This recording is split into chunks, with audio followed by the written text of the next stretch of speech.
힐링 시리즈가 작년 10월 11일부터 시작했습니다.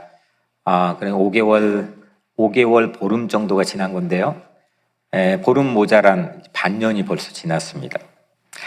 적지 않은 시간이고 매우 특별한 시도를 하나님께서 하게 하셨습니다. 그리고 오늘이 마지막입니다.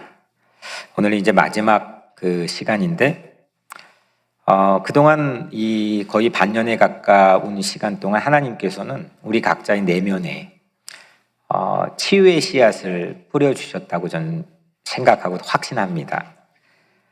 때로는 우리의 마음이 상해서 또 힘들고 불편해서 또 어려운 일에 직면해서 길가와 같은 마음밭일 때도 있고 돌짝밭 같은 마음밭일 때도 있고요. 또 가시덤불 같은 마음밭일 때도 있지만 그래도 이 씨앗이 뿌려진 이상 우리 안에서는 치유의 열매 또한 추수될 날이 있으리라고 또 생각하고 기대합니다. 이유는 우리의 마음밭에 근거가 있지 않고 하나님께서는 얼마 전에 우리에게 함께 나눈 것처럼 하나님께서는 포기하지 않으시거든요. 우리가 하나님을 실패하게 만들지라도 하나님 포기하지 않으시고 우리를 반드시 치유하고 회복해 하고 구원의 건강한 삶을 누릴 수 있도록 하나님께서는 또 다시금 우리에게 씨앗을 뿌려주실 것을 저는 확신합니다. 이 신실하신 농부이신 하나님께서 다시 뿌려준 이 치유 씨앗이 각각의 다 내면에 뿌려졌다 생각하는데 30배 많죠. 60배 또 100배의 우리 안에서 치유의 열매로 맺어지는 그날을 기대하고 우리 같이 기도했으면 좋겠습니다. 이제 봄이 많이 다가옵니다. 오늘 특히나 항상 이 3.1절 기념주일에 밖에 나가면 되게 추웠거든요. 근데 기후 위기라고 하는 게 실감이 나는 것처럼 상당히 따뜻한 봄 날씨인데 이처럼 우리 각자의 마음밭에 이 치유의 씨앗이 이렇게 싹 틔워지는 그런 봄을 우리가 맞이했으면 좋겠습니다. 지난 주일부터 시작했던 거절, 이제 오늘 마지막이죠. 이 거절의 치유로 지난 주일엔 누구를 살펴봤죠? 바퀴벌레? 누구를 살펴봤습니까? 가인을 살펴봤죠. 어쩌면 가인 스스로가 자기가 바퀴벌레 같다는 자기 인식을 가질 만한 그런 거절의 경험을 하게 되죠. 세 가지 질문을 나눴습니다. 가인이 거절받은 까닭은 원인은 무엇인지, 뭐였죠? 정성 때문이었습니까? 정성이 부족해서? 아니면 예물의 종류 때문이었습니까? 그렇지 않았죠. 가인과 그의 재물을 받지 아니하신지라. 그러니까 재물만 따로 있지 않고 가인이 거기에 따라왔습니다. 하나님이 받지 않은 것은 가인의 삶과 그의 재물이었죠. 결국 가인 자신 때문에 거절당한 겁니다. 두 번째 질문이었죠. 가인의 그 거절받은 이 찌꺼기, 좋지 못한 쓴뿌리로부터 나오는 안 좋은 열매들이 뭐였죠? 이 거절받은 자들의 핵심 감정 두 가지, 분노와 두려움이었죠. 사람은 거절받으면 이 두 가지가 항상 공히 나타난다고 합니다. 그걸 처리를 잘 못하죠. 거절받았던 가인도 역시나 분노를 어떻게 우연찮게도 그 분노를 고스란히 아우를 죽이고 또 두려워하죠. 하나님, 사람들이 나를 만나면 죽일 거예요. 이렇게 분노와 두려움의 이 거절받은 자 핵심 감정 처리를 하지 못했던 가인에게 하나님 마지막 세 번째로 어떻게 치유해 주셨느냐? 안전기지를 만들어 주셨죠. 하나님께서 이렇게 가인에게 이 가인의 표를 주셨잖아요. 너를 혹시나 해코지 하거나 죽이는 사람에게는 벌을 7배나 더 할 것이고 너는 누구를 만나든 죽임을 면하게 될 거라. 이 가인의 표를 소지하고 있는 이상. 근데 그 가인의 표는 어쩌면 하나님께서 가인에게 마련해 주신 그 안전기지의 역할을 해주는 거죠. 이처럼 우리에게도 거절받은 경험이 다 있겠죠. 분노가 일어날 때도 있고 두려움이 내 삶을 지배할 때도 있겠지만 하나님이 또 하나님과 함께 우리가 안전기지가 있음을 믿고 살아가는 그 치유받은 여러분들의 삶을 축복했습니다. 오늘은 이제 마지막 인물인 오늘은 가나안 여인입니다. 이 가나안 여인은 보름 전에 새벽에 제가 설교했던 마가복음 7장의 수로보니게 여인이라 불려지는 이 여인과 똑같은 인물이고, 마가복음 7장과 오늘 마태복음 15장은 똑같은 동일한 이야기입니다. 이 여인은 어머니였습니다. 이 이야기에서 나오는 자기의 정체성은 어머니였는데 딸이 하나 있었습니다. 이 딸이 어릴 때부터 귀신이 아주 흉악하게 들려서 고통을 받고 있었습니다. 고대 기록에 따르면 이 여인, 가나안 여인은 유스타라고 하는 이름을 가진 어머니였고, 그리고 그 딸은 베레니케라고 하는 이름을 가진 여인으로 전해져 옵니다. 이름이 어떻든 오늘 이 어머니가 보여지는 이 이야기 안에 세 가지 질문을 하나님께서 주셔서 함께 나누려고 합니다. 먼저 첫 번째로 가나안 여인, 수로보니게 여인으로 불러도 되는 이 가나안 여인은 거절을 받는데 몇 번이나 거절을 받았을까요? 오늘 우리 말씀을 보면 예수님께서 갈릴리 호수에 계시다가 매우 이례적으로 예수님이 저 북쪽에 한 약 80km에 떨어져 있는 두로와 시돈 지역까지 올라갑니다. 거기는 최고의 구약 성경의 악녀로 알려져 있는 이세벨의 고향이고, 이 이방의 집단적인 본산지처럼 여겨지는 그런 곳이 두로와 시돈 지역입니다. 거기까지 예수님께서 제자들과 함께 올라가셨죠. 거기에서 불쑥 예수님 앞에 나타난 여인이 바로 이 가나안 여인 어머니였습니다. 이 여인이 예수님 앞에 갑자기 나타나서 오늘 말씀 보니까 막 소리를 지릅니다. 소리를 질러 그 부탁을 예수님께 애절히 합니다. 22절 주 다윗의 자손이여 나를 불쌍히 여기소서 내 딸이 흉악하게 귀신이 들려 있나이다. 딱하죠. 그 자기 딸이 오죽했으면 예수님 앞에 나와가지고 소리를 질러서 이 이방 여인의 신분을 가지고 부탁했겠습니까? 나를 불쌍히 여기소서 했어요. 딸을 불쌍히 여겨달라고 하는 게 아니라 이제 어머니 자신을 불쌍히 여겨달라고 한 거를 미루어 짐작해 보면 그만큼 자기 처지 자체가, 자기 마음이 거의 죽을 지경에 가깝다, 정말 애처롭고 딱한 처지에 놓여 있는 어머니였다라는 것을 우리는 짐작해 볼 수가 있겠죠. 이렇게 부탁을 소리질러 하는데 예수님의 반응이 어땠죠? 23절에 보니까 예수는 한 말씀도 대답하지 아니하시니, 아니 예수님이 어떻게 이럴 수 있습니까? 그 따뜻하고 자유로우신 예수님이 이렇게 애처롭게 도움을 요청하는데 어떻게 그냥 무시하는 것처럼 아무 대답하지 않고 한마디도 침묵으로 일관하셨다는 거죠. 요즘 죄송하지만 이게 설교에 어울리는 용어일지는 모르겠지만 요즘 하는 말로 예수님이 쌩까셨습니다. 예수님 묵묵부답이셨죠. 이게 1차 예수님의 거절입니다. 그걸 보고 제자들이 옆에서 한술 더 떠요. 불평을 합니다. 그 여자가 우리 뒤에 소리 지르오니 그를 보내소서.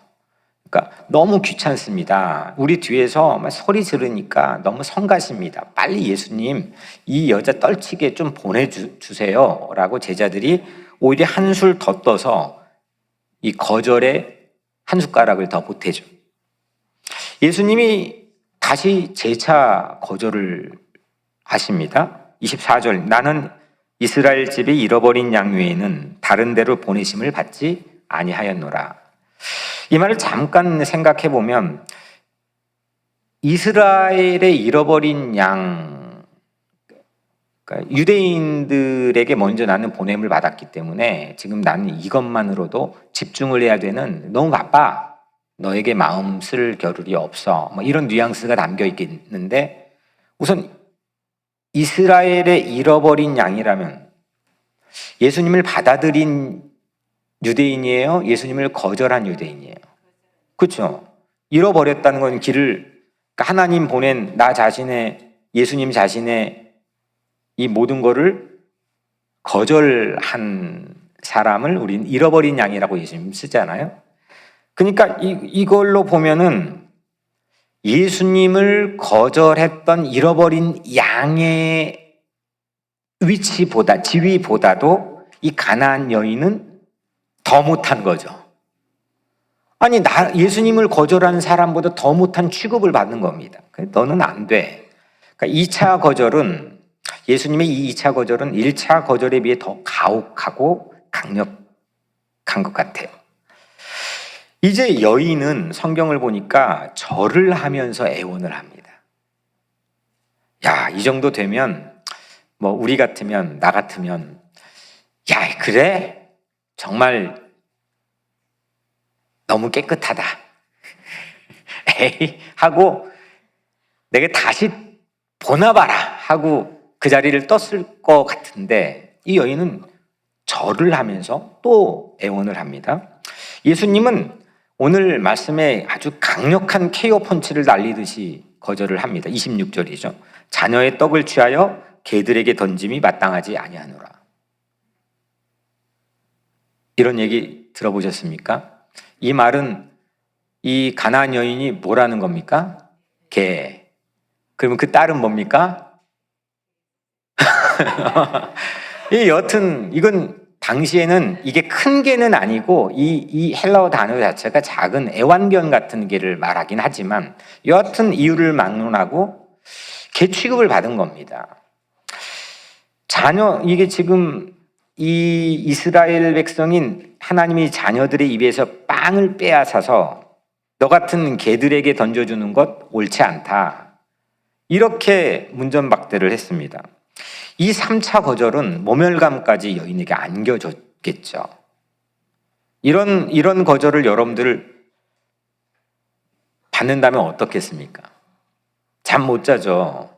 일이 손에 안 잡히겠죠. 가나안 여인은 몇 번 거절받았죠? 3번 거절을 받았습니다.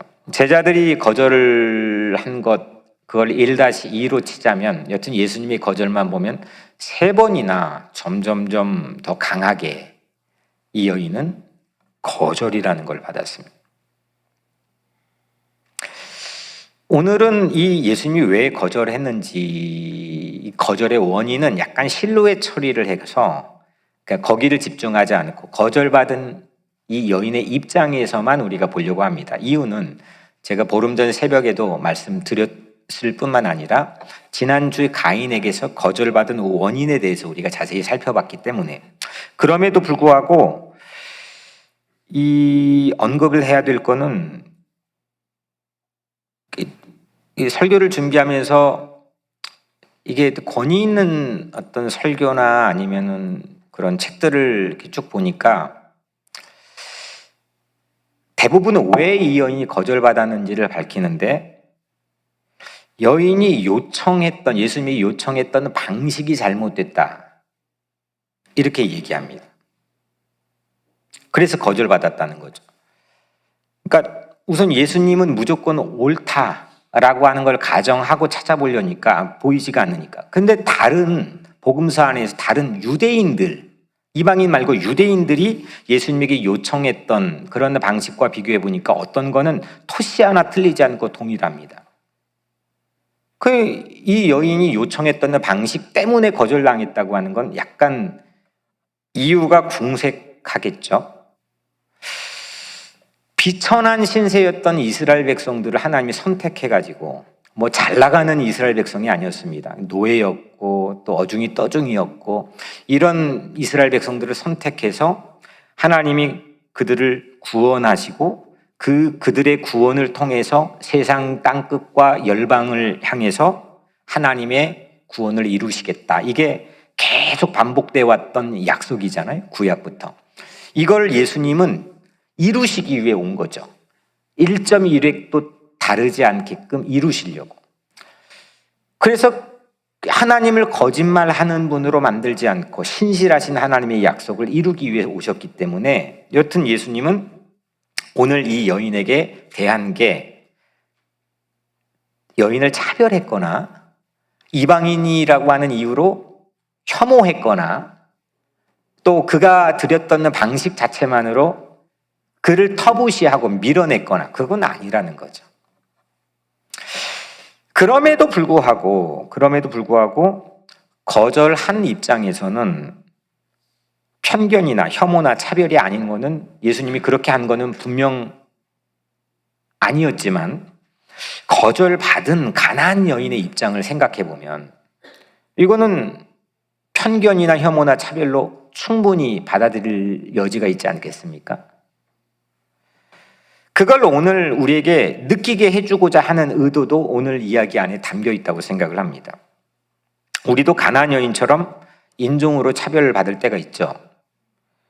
또 그로 인해서 혐오를 또 두려워해야 될 그런 순간들도 팬데믹 상황이 지나기도 했죠. 그 기분이 어떤 것인지는 누구보다 잘 알고 있는 게 우리들입니다.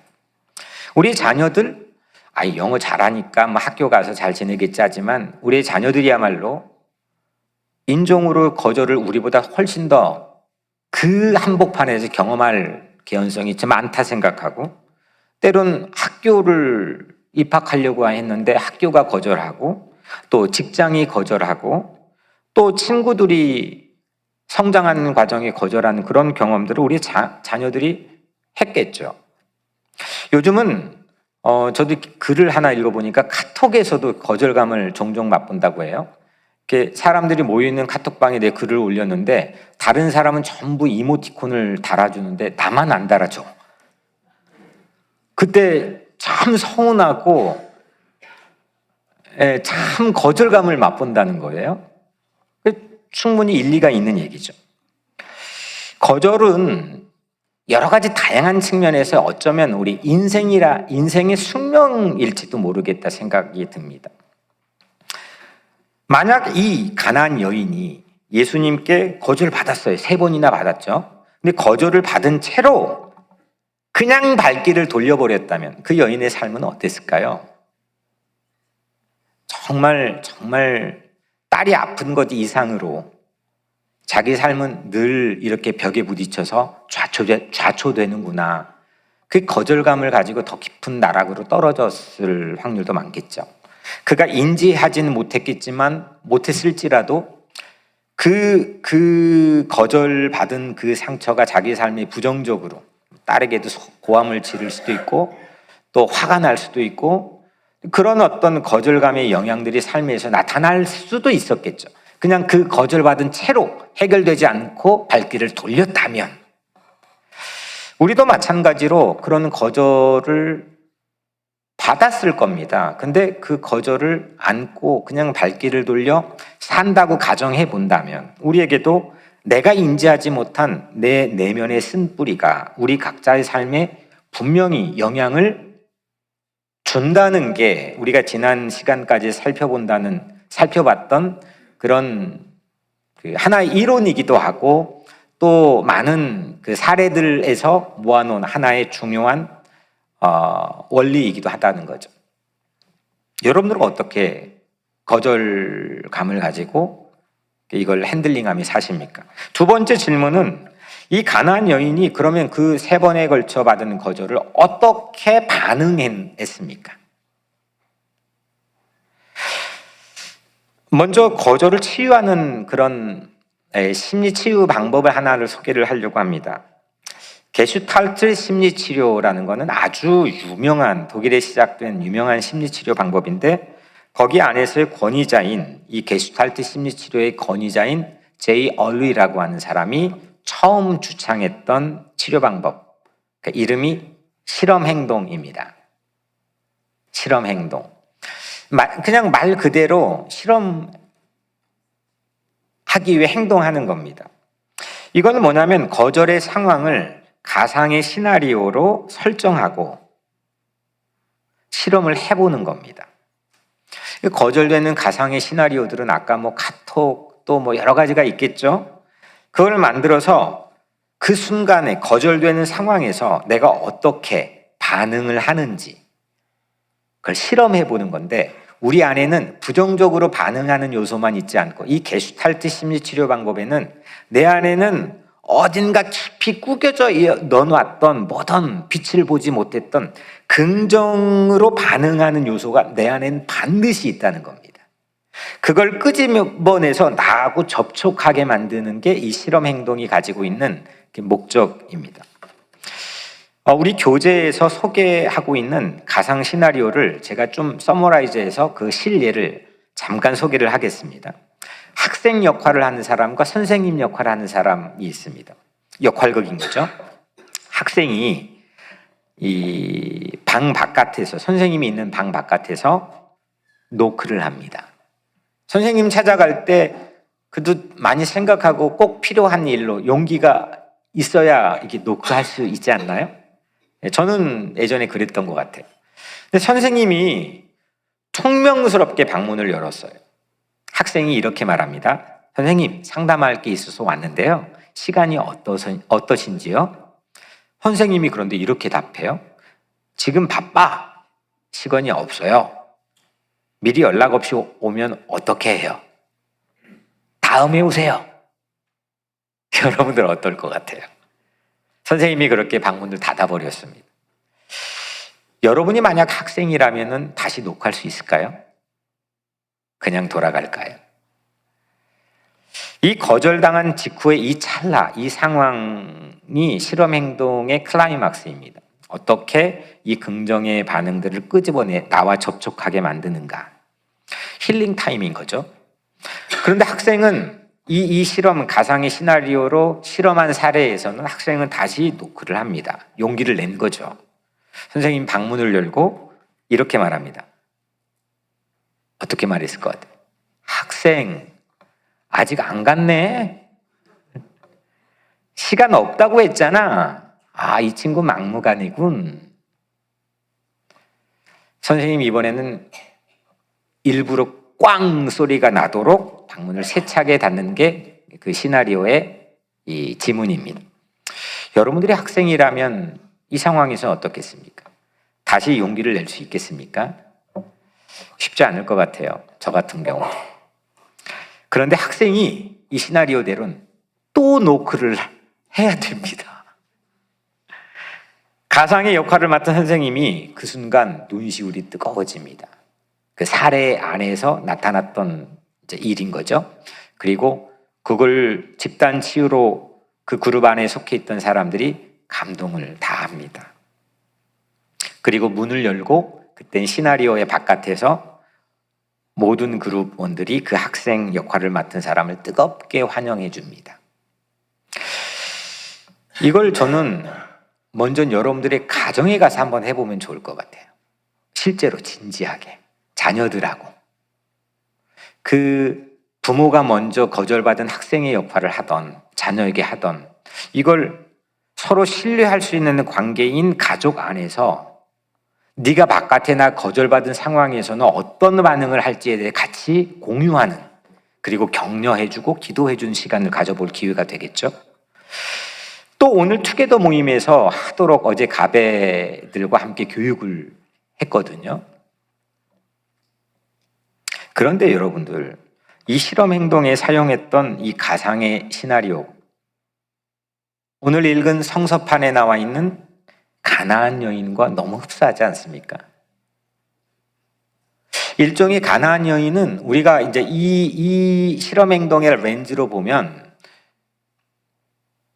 거절의 상황이 설정된 거절의 상황에 실험 행동을 세 차례나 걸쳐서 반복적으로 하고 있는 셈인 거죠. 예수님이 침묵으로 거절할 때, 1차 거절할 때 만약에 나였다면, 내가 그 가나안 여인이었다면 여러분들은 어떻게 반응할까요? 제자들이 타박하고 무시하면서 빨리 저 사람 해치우세요 라고 만약에 했다면 여러분들은 그 옆에서 내가 그걸 듣는 나였다면 어떤 심정이었을까요? 예수님이 거절한 잃어버린 양보다 내가 더 못한 존재로 취급받는 게 바로 나였다면 여러분들은 어떻게 반응할까요? 아니, 그 심정만이 아니라 어떻게 여러분들은 반응할까요? 진지하게 생각해 봅시다. 마지막 개 취급받으면서 거절받는 그 자리에 내가 있었다면 여러분들은 어떻게 반응할까요? 이 이야기를 그냥 2000년 전에 있었는지 없었는지는 모르겠지만 그냥 성경에 있으니까 내 지식적으로 아는 건 의미가 없는 거죠. 실제 이 안에 내가 들어가서 내 삶에 적용할 수 있는 것이 하나님 말씀의 능력인 거 아닙니까? 내가 만약에 그 여인이었다면 여러분들은 어떻게 반응할까요? 오늘 27절의 여인은요, 이 가나안 여인은 놀라운 반응을 합니다. 예수님도 놀랐습니다. 27절에 주여 올소이다마는 개들도 제 주인의 상에 떨어지는 부스러기를 먹나이다. 우선은 동의합니다. 당신들이 배타적으로 바라보는 개 맞습니다. 그런데 이 개들도요, 그 주인의 상에 떨어지는 부스러기는 먹습니다. 그러니까 내가 받아들여질 수 있다는 거예요, 없다는 거예요? 있다는 거죠. 그 크기가 작아도 상관하지 않습니다. 나는 수용될 수 있다고 나는 확신합니다. 왜냐하면 여기서 주인은 예수님인 거잖아요. 주인의 상에 떨어지는. 난 그 부스러기라도 나는 먹을 수 있습니다. 괜찮습니다. 상에 떨어진 부스러기를 먹더라도 내가 받아들여지는 존재라는 의식 자체를 이 여인은 포기하지 않은 거죠. 그러니까 다시 말하면 자신을 향하고 있는 거절을 거절하는 겁니다. 이 힘이 이 실험 행동에서 우리에게 주고 있는 하나의 중요한 치유의 지점이라는 거죠. 한번 여러분들 생각, 나를 향한 거절을 탁 하고 거절할 수 있습니까? 여인의 반응, 이 반응을 예수님은 공교롭게도 놀라면서 그거를 믿음이라고 불러줬습니다. 오늘 마지막 28절에 여자여 네 믿음이 크도다. 영어 성경에는 great faith, 위대한 믿음. 야, 이거 정말 위대하구나, 남다르구나, 놀랍구나. 야, 네 믿음이 정말 대단하다. 저는 오늘 여러분들이 그런 예수님의 평가를 우리 각자가 듣기를 사모했으면 좋겠습니다.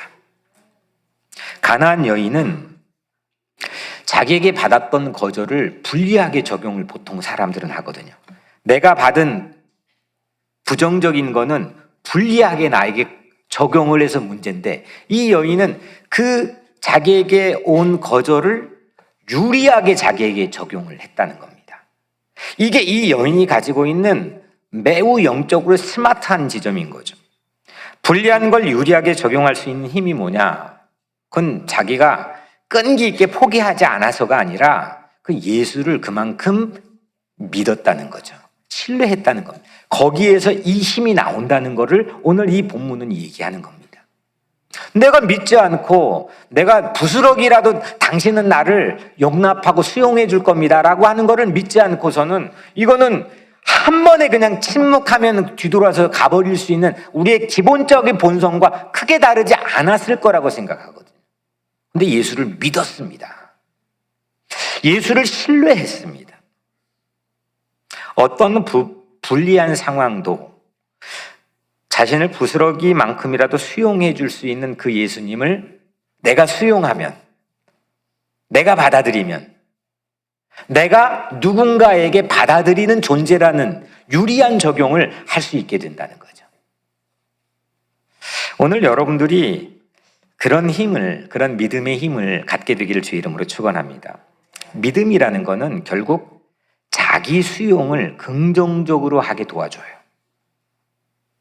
아무리 불리한 환경에 놓여 있어도 이 불리한 환경을 긍정적으로 자기 수용을 할 수 있도록 도와주는 게 믿음이라는 거죠. 그래서 제가 이 교회 부임해서 그 초반에 상당히 많이 시리즈로 강조하며 선포했던 신성한 자존감, 그냥 자존심이 아니고 거룩한 자존감, 내가 누구인지에 대한 그 힘으로부터 오는 그 거룩한 신성한 자존감, 그게 높아지게 되는 거죠. 믿으면. 치유라고 하는 건 결국 그렇게 정의합니다. 대부분의 전문가들은 내적 대상을 바꾸는 거예요. 내 안에 나쁜 대상을 내 안에서 추방하고, 끄집어내어 추방하고 좋은 대상을 내 안으로 가져오는 거죠. 이거 우리가 예수 믿는다면 이걸 내면이라고 표현했지만은 우리식으로 하자면 우리 영혼 아닙니까? 내 영혼 안에 좋지 못한 잡다한 쓰레기 같은 것들을 다, 나쁜 대상들을 끄집어 추방시키고, 그리고 좋은 대상, 그리스도의 영인 성령을 내 안에 모시고 살아가는 것, 그것이 치유의 기본적인 조건 아닙니까? 이런 의미로 비춰보면 두 번째 치료 방법인 자기 환영의 의뢰, 셀프 웰커밍, 자기를 환영하는 의뢰를 하자는 겁니다. 그게 좋은 치유 기법이라는 건데, 오늘 이 여인이 말한 그 놀라운 고백, 주여 올소이다마는 개들도 제 주인의 상에 떨어지는 부스러기를 먹나이다. 우리로 치면 에이 네가 부스러기만 또 못해 라고 생각할 수 있지만, 이 여인의 입장에서는 자기를, 그 부스러기도 어마어마하고 크게 자기 존재를 수용하고 환영해주는 의식을 한 셈인 거거든요. 그거 하냐 이거죠. 실제로 이거 다 알지만 이거 못하고 사니까 찌질하게 우리가 때로는 위축되고 의기소침해가지고 살고 있는 거 아닙니까? 내 안에 무궁무진한 잠재력이 있는데 그걸 끄집어내어서 선한 곳에 투여하지 못하고 그냥 그렇게 살고 있는 이유가 바로 여기 있는 거 아니겠습니까? 자기 환영의 치유 기법에서 이 명제는 자기 존재를 기뻐하고 즐거워하고 환대하는 거예요. 근데 여러분들, 나를 거울을 보면서 야, 내가 보니까 너무 기쁘다, 이런 분 계세요? 오늘 보니까 보통 나는 왜 늙었지? 주름이 왜 생겼지? 아, 화장빨이 오늘 안 받았네? 늘 비교하면서 안 좋은 부분들을 먼저 찾아내서 캐치하기가 쉽잖아요. 근데 거울을 보면 야, 너무 너를 보니까 기쁘다. 오늘 가서 미친 척하고 한번 해보세요. 거울을 보고, 아무도 없는 데서, 좀 이상하게 생각할 수도 있으니까 거울을 보고 화장실에서 좋아요. 야, 너를 보니까 내가 너무 즐겁다. 그렇게 꼭 해보시라는 거죠. 왜냐하면 우리가 하나님의 자녀라는 거는 과거에 갖고 있는 내 인간의 본성으로 사는 게 아니잖아요. 나를 위해 피 흘려주신 예수 그리스도의 그 은혜로 우리가 산다는 거예요. 하나님의 자녀가 됐다는 거예요. 하나님의 자녀가 보면 멋있어야 되는 거죠. 근데 나조차도 나를 보면 야, 넌 이렇게 주름이 많냐, 그러면은 그게 볼장 본 거 다 아니겠습니까? 자기 환영의 의뢰를 제가 상당히 여러분들에게 오늘 투게더 모임에서 말로 한번 표현해 봤으면 좋겠는데, 그걸 자기 일상에 글로 써보는 기회를 가져봤으면 좋겠어요. 제가 가베 모임에서는 그 드라마를 얘기를 들었는데 또 제목을 까먹었네요. 제가 이 완벽주의 설교하고 간 저녁에 그 한국에 그 막 히트 쳤던 드라마가 처음 나왔는데 뭐죠? 크게 말해요. 정신병동에도 아침이 와요. 이게 시리즈로 한국에 엄청 히트 쳤던 드라마인데, 제가 완벽주의 설교하고 작년 10월 때 딱 집에 갔는데 그 드라마 1편이 완벽주의에 대해서 얘기하는 거예요. 그리고 나서 이게 쭉 보니까 우리가 하고 있는 그것 그대로 테마를 잡아가지고, 심지어는 그 병명까지도, 치료하는 방법까지도. 근데 거기에 공통적으로 나타난 치유 기법 하나가 뭐냐? 전 시시하게 생각했던 건데, 그 환자에게 글을 쓰게 하는 거예요. 다양한 방식으로. 누가 보는 글이 아니고 그냥 내가 나에게 쓰는 글. 그 중에 하나가 자기 환영의 글이에요. 브래드 쇼인지 여하튼 책에 나와 있는, 우리 교재에 나와 있는 글 하나를 제가 오늘 주보에 담아놨는데, 그 글을 제가 잠깐 소개를 할게요. 축하한다 아가야. 이건 내가 나에게 쓰는 글이에요. 축하한다 아가야. 이 세상에 태어난 것을 환영한다. 나는 네가 태어나기를 기다리고 있었단다. 이렇게 네가 여기 있다는 것이 너무너무 기쁘구나. 나는 내가 여자아이라서 또는 남자아이라서 기쁘단다. 너를 위해 특별한 장소를 준비했단다. 네가 원하는 것은 무엇이든지 다 해줄 거야. 언제까지나 나는 너를 보살펴 줄 거란다. 그렇게 할 준비가 되어 있거든. 나는 무슨 일이 있어도 너를 떠나거나 버리지 않을 거야. 그런 일은 없을 거란다. 안심해도 돼. 염려하지 않아도 돼. 불안해하지 마. 나는 너를 사랑한단다.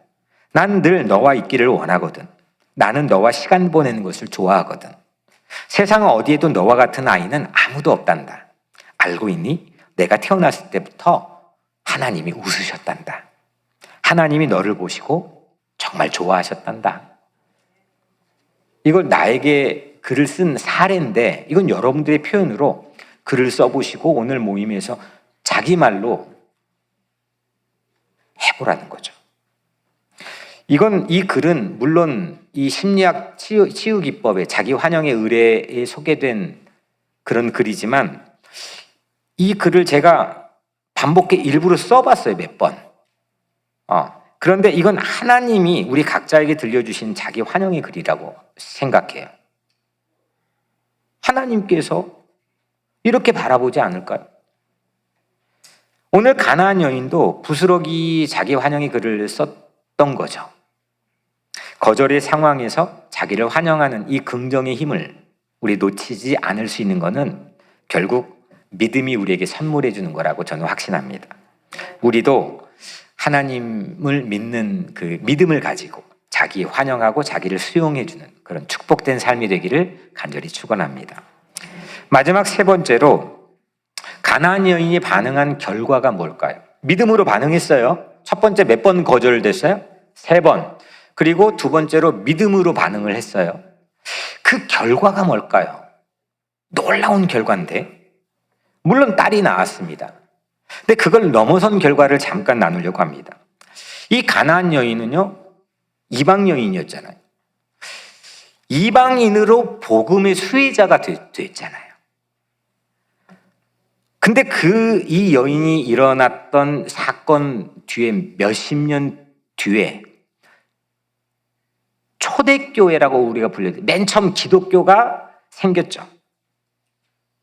근데 그 교회 안에서 가장 첫 번째로 싸웠던 핵심적인 의제가 뭐였냐면, 이방인을 우리가 이 교회 안으로 받을 수 있느냐 없느냐. 근데 결국 바울의 공헌으로 그 싸움에서 이방인은 거절받는 존재가 되지 않고 교회가 받아들이는 존재가 되었죠. 이방인의 선교 사도로 바울이 활약을 했잖아요. 그런데 이 가나안 여인은 그 싸움이 종결되는 시점보다 몇십 년 앞당겨 있어요. 그 시간을 단축시켰어요. 예수님이 죽으시고 부활하시고 제자들을 세상에 보내실 때까지 최소한 그 시간까지 기다려야 됐던 시간을 이 여인은 대폭 당겨와서 단축시켜버렸어요. 여인이 믿음으로 반응한 결과죠. 시간을 바꿨어요. 여인은 부활 이후, 예수님 부활하신 이후에나 일어날 일인데 그걸 벌써부터 주장하고 나선 거죠. 나중에 일어날 일인데 벌써 이루어달라고 조르는 사람들 세상에 적지 않게 있어요. 한 가지 소개하면 200년 전에 미국에 노예제도가 있었잖아요. 전 남부에 노예제도가 강고하게 있었고 결국 남북전쟁을 일으키는 원인이 되죠. 근데 이 남부의 대다수의 크리스찬들은 그 노예제도가 악하다는 데는 동의를 했어요. 이게 악하다.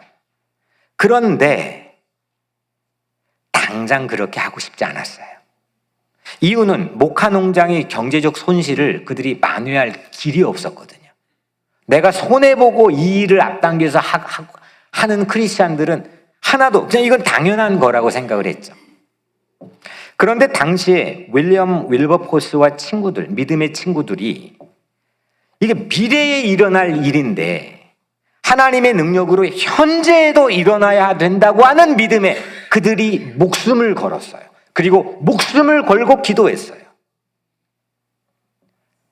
자신들이 받았던 수없는 거절의 상황에도 아랑곳하지 않고 그들은 장래에 일어날 일인데 아니다, 하나님의 능력은 오늘 지금 일어나야 된다라고 그걸 배팅하고 목숨을 걸고 기도했어요. 그런데 누구의 머릿속에도 없던 노예 해방을 이뤄낸 주역이었던 링컨 대통령 옆에 가장 결정적인 역할을 했던 친구들이 바로 이들이에요. 오늘 가나안 여인은 물론 딸의 개인적 문제를 그냥 하나 해결했다고 보는 거에 불과할 수도 있겠지만 이걸 큰 그림으로 펼쳐서 보면 오늘 이 사건은 한참 후에나 일어날 이방인의 구원을 엄청난 시간으로 당겨가지고 누렸고 이루었어요. 3.1운동도 일제 무수한 거절, 1910년부터 19년까지 무단통치, 칼과 총으로 잡아다가 고문하고 죽이고 이 무단통치 10년의 상황에서 시간을 앞당겨 살았던 믿음의 선열들의 행동이 3.1운동 아니겠습니까? 안 된다. 지금 이거 바꿔야 된다. 우리는 당신들을 시기하거나 원한을 가지고 하는 일도 아니다. 우리 김희독립선언문 잠시 전에 읽었잖아요. 그게 아니다. 우리는 이거를 계속 유지할 수 없다. 이게 신앙인들의 양심이었던 거죠. 우리도 거절의 상황에서 믿음으로 반응할 때 하나님의 역사를 끌어당겨 앞당겨 오늘 이 여인처럼 살 수 있을 줄로 믿습니다. 가나안 여인은 이렇게 시간을 바꿨는데 거기만 아니라 또 엄청난 한 가지를 오늘 마지막으로 바꿨어요. 예수님의 기존 입장을 바꿨어요. 거절했잖아요, 3번이나. 여러분들이 한번 내뱉은 말이 옳고 그름을 떠나서 그거를 수정하는 게 쉬워요, 안 쉬워요? 아니, 내 애기가 말했는데 분명 아빠 입장에서 말을 했는데 생각해보니까 좀 잘못이야? 근데 그렇다고 해서 쉽게 가서 나의 기존 입장을 바꾸는 게 물론 성숙한 우리 교회 교인이니까 다 하겠지만 쉽지 않잖아요. 3번이나 그것도 우리가 예수님입니까? 하나님의 아들이신 예수님이 자신의 기존 입장을 바꾸는 게 쉽습니까? 근데 오늘 결론적으로는 바꿨잖아요. 예수님은 가나안 여인의 소원대로 딸을 낳게 해주셨어요. 이 여인은 어떤 역할을 마지막으로 하냐면 예수님은 본래 바꾸시는 데 능하신 분이라는 것을 이 여인의 렌즈를 통해서 우리에게 보게 해줘요. 한번 볼까요? 예수님은 하나님의 아들이셨고 하늘의 보좌에 앉아 계셨는데 성경에 반복되는 고백은 사람의 모양으로 우리 사람 한복판의 한가운데 자기를 바꾸어 오셨잖아요. 이게 우리의 신앙의 출발이거든요. 빌립보서 2장 6절 그는 근본 하나님의 본체시나 하나님과 동등됨을 취할 것으로 여기지 아니하시고 예수님은 하나님이신데 자기를 비워 종의 형체로 자기를 바꾸셨어요. 그뿐만 아니라 자기를 낮추시고 끊임없이 이 민중들이 살고 있는 삶의 현장에 자기를 바꾸어서 끊임없이 사셨죠. 그리고 그로 인해서 죽기까지 십자가의 시체가 됐어요. 자기를 바꾸어서 제자들까지도 깜무라치게 놀랐고 다 두려워했어요. 이렇게도 바뀌어질 수 있나? 그렇게 바닥까지가 자기를 바꿨어요. 3일 만에 부활하셨죠? 결국 십자가와 빈 무덤은 예수님이 바꾸시는 능력을 우리에게 보여주고 있지 않습니까? 끊임없이 보좌도 바꾸시고 모양도 바꾸시고 입장까지도 바꾸셨어요. 그런데 그렇게 자신을 바꾸시는 예수님은 결국 그 바꾸시는 예수님이 나를 바꾸시는 거 아니겠습니까? 내가 뭘로 바꾸어지겠어요? 내 고집이, 내 똥꼬집이, 내 입장이, 내 오만이 뭘로 바꿔지겠어요? 끊임없이 죽기까지 복종하셔 자기를 바꾸시는 그 예수님이 나를 바꾸시는 거예요. 우리는 그걸 믿는 거잖아요. 누가 나를 바꿔요?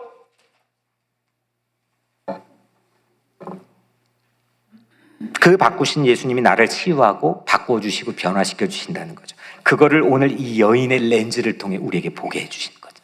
사랑하는 여러분, 우리 거절받을 때 있죠. 하지만 그 거절감을 가지고 그냥 발 돌리지 말자고요. 그 거절감을 불리하게 나에게 적용하지 않고 유리하게 적용할 수 있는 여러분들 되기를 축복합니다. 예수님을 믿음으로 내가 받아들이고 수용하면 나는 부스럭이라도 어떤 불리한 여건에 나는 수용될 수밖에 없는 존재라는 새로운 자기의식을 가지고 살아가게 된다는 거죠. 이렇게 나를 수용하고 나를 환영하게 되면 미래에 일어날 하나님의 일을 끌어다가 오늘 이루는 용기 있는 신앙의 삶을 살 수 있다는 겁니다. 오늘 우리 사랑하는 성도 여러분, 이 치유의 씨앗들이 내 내면에 떨어지는 봄입니다. 열매 맺는 가을이 오기를 기대하며 여러분들 모두를 축복합니다. 기도하겠습니다. 은혜로우신 하나님 감사합니다. 오늘 주신 이 말씀의 치유의 씨앗이 내 내면에, 내 영혼에 뿌려지게 하여 주옵소서. 30배, 60배, 100배로 열매 맺게 하여 주옵소서. 예수님의 이름으로 기도드립니다. 아멘.